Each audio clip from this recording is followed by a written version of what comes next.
ମଉସା ଘରେ ନାହାନ୍ତି କି? ବାପା ବାହାରକୁ ଯାଇଛନ୍ତି। ବାପା ପାଖରେ କଣ କାମ ଥିଲା? ହଁ କାମ ଥିଲା। ସିଏ କଣ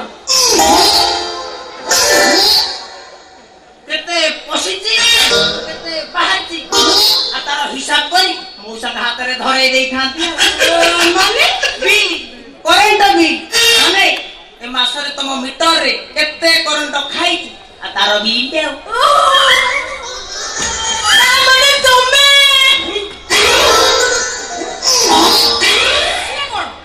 ବୃଷଭ